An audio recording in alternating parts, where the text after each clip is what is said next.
We have Unwanted by Pale Waves. 13 songs, 39 minutes long. Pale Waves, um, indie group that we've reviewed a couple of times on here, part of the Dirty Hit collective. Dirty Hit and just Associates. the Dirty Hit and Associates, exactly. Um, Which, by the way, yeah. I think this is like the beginning of. I don't think the beginning. I don't want to like speak out of turn, but they are going to have a very significant album rollout series in the latter half of this year. This is definitely part of it. Biba Doobie was also part of it as well. But of course, the 1975 will be like a flagship part of that this fall. So yeah, a Dirty Hit and Associates. Dirty Hit and Associates. Wolf Alice also. Another record this year, really? No, I don't know if that's another record this year, but I forgot that Wolf Alice was also Dirty Hit and Associates. No, that's what I said. Dirty Hit have good artists, dude. And you know who I'd like to mess with you on? Deaton Chris Anthony is also Dirty Hit and Associates. Shake that ass, shake that ass, shake that ass. I shake that ass. Am I in Miami? Okay, let's go. So Pale Waves, I really enjoyed this record. It's like fun, grungy, and it's fun, grungy, indie rock. And we've complained about a lot of those things being like, oh God, this is just kind of taking over the scene. What makes this different, honestly, is just the energy and the way it ultimately like plays through. I want to know what you think. So it's definitely a step in the right direction compared to Who Am I that was released last year. We both had issues with Who Am I that was just extremely stagnant. It was just one volume, the whole record, and there was no there's no point in slowing down. There was no variations. There's just one level, and that was it. With this record, you actually get a bit of variation. There's still a couple of things I would like different, just for them to try out some different sounds. But for the emo grunge sound, I think this is the best that they've done with how it sounds. The first two tracks, Lies and Unwanted, get you off like really flowing at your face and everything with it, but it's not like the production on it. It's good. It's very energetic, but it feels fresh for them to do, which is good. Because I feel like in Who Am I felt like it wasn't fresh. I felt like they were kind of running out of ideas with it, and I was worried for them as a group. I'm like, okay, what are they going to do? Well, with those two tracks, I'm like, oh, okay, cool. They found back their sound they had for their first record, but improved upon it. They suffered the second record curse, I like to say. And with this, I feel like they really got to just let it go, because the third track, The Hard Way, beautiful. It's really nice, like how it slows down in there and like really builds up towards the end of it. And I was like, oh, nice. We're getting some really cool tracks in here where with their previous stuff, I wasn't getting that. So once I got to that third track, I'm like, here we go. This is Pale Waves. And I really like them usually. So throughout the record, like you get some pretty decent hits, like Jealousy, saw like aughts throwback of style, like Blink 182-ish sounding with how it is, but really like the vocals, like the production on it. But again, they're finally starting to branch out a little bit more and trying to do some different slower songs and trying to hit some different grungy-ish sounds, not just one particular thing and doing it for 40 minutes. So yeah.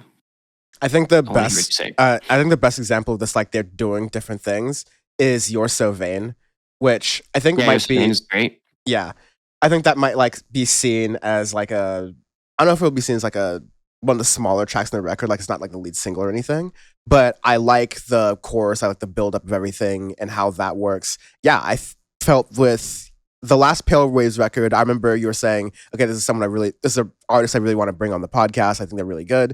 And I was going like, they're like all right, but especially in their last record, I agreed with you. It felt like they were stuck in some sort of place.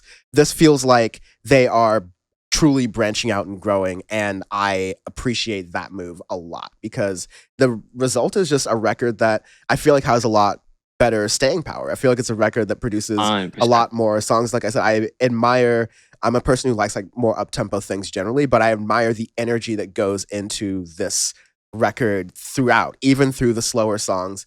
It's maintained, and yeah, that throwback to I guess I call it like the good like Warped Tour era of music, but modernizing that sort of sound.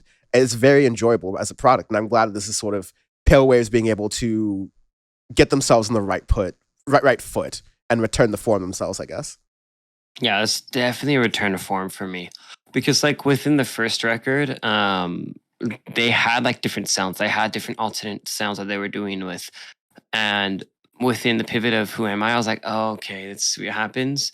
But with Unwanted, I feel like they're really returning it with it. And now I hope for their next record that they do, I hope that they can really start to branch it out even more and get back to some of the electronic sounds that they were experimenting with on their first record. They ditched really entirely in Who Am I, and Unwanted, they've now started to throw in some acoustic tracks and other things, which I actually thoroughly enjoyed on here. That, like, example, Without You in the middle of the record, I thought was very good.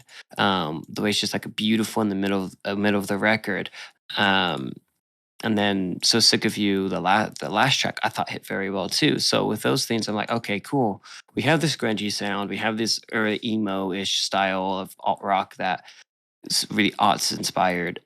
They've really now perfected it within this record. Now let's see what else they can do. But it's definitely a step in the right direction for them. And I'm happy for them too, because I feel like they had the pressure of having such a damn good first record that the second record just was eh. But with this, is like, all right, cool. We're back on track with them. And I'm excited to hear what else they have to offer us. Me too. I am very happy with this, and I want to see how they move forward.